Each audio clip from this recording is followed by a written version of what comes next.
حضرت رابعہ بصریہ رضی اللہ تعالی عنہا حج کے لیے جا رہی ہیں کعبہ اللہ کی طرف، مکہ معظمہ کی طرف۔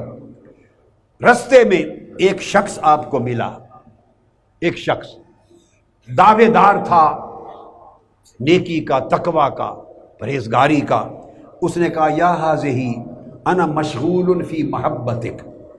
حضرت رابعہ بصریہ سے اس شخص نے کہا اے اللہ کی بندی، اے اللہ کی ولیہ، عارفہ، اللہ کی مقربہ، میں آپ کی محبت میں مشغول ہوں، میں آپ سے عشق کرتا ہوں، آپ سے محبت کرتا ہوں۔ یہ اس نے کہا، میں آپ سے، حضرت رابعہ بصریہ سے کہا، آپ سے محبت کرتا ہوں۔ آپ رک گئیں، اس کی بات سن کے رک گئیں۔ اس کو فرمایا فقالت ان لی اختا احسن منی، فرمانے لگی میری ایک بہن ہے، وہ مجھ سے بہت زیادہ خوبصورت ہے، مجھ سے بہت زیادہ خوبصورت ہے۔ اس نے حیرت سے دیکھا، فرمانے وہی وراک، وہ تمہارے پیچھے کھڑی ہے۔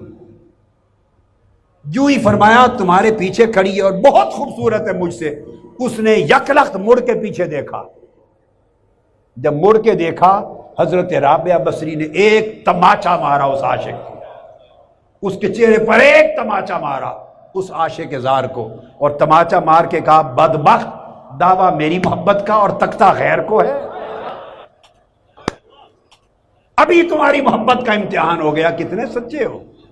اگر مجھ سے محبت ہوتی تو بھلے لاکھ خوبصورت ہوتی مجھ سے بڑھ کر، اور میں بتاتی رہتی تم کبھی میری طرف سے رخ نہ موڑتے اور مڑ کے پیچھے نہ دیکھتے۔ اس کا مطلب ہے تم دنیا کے چہروں کی خوبصورتیوں کے پیچھے مارے پھرتے ہو، تمہیں رابعہ سے محبت نہیں ہے۔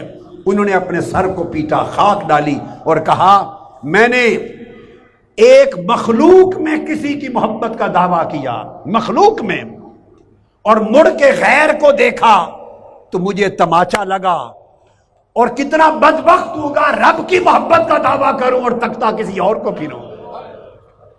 تو لوگوں، طلب میں بھی خالص بنو، اللہ کی یاد میں بھی خالص بنو، اور اللہ کی محبت اور معرفت میں بھی خالص بنو، پھر دیکھو زندگی کے لطف بھی کچھ اور ہوں گے، زندگی کے مزے ہی کچھ اور ہوں گے۔ ہم نے خدا کی قسم چکھا نہیں ہے۔ حضور غوث پاک رضی اللہ تعالیٰ عنہ کے کلام کا پہلا مصرع ہے سقان الحب کاسات الوصال فقلت لخمرتی نحوی تعالی، میں نے وصال کی شراب کا جام پی لیا، میری محبت نے مجھے وصال کا جام پلا دیا۔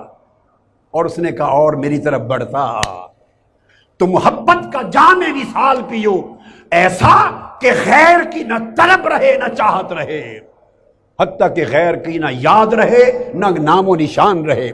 دل اگر اس طرح معمور ہو جائے رب کی محبت سے، اس کی قربت سے، اس کی رضا سے، اس کی طلب سے، اس کے ارادے سے، پھر کوئی مختلف بندہ ہوگا۔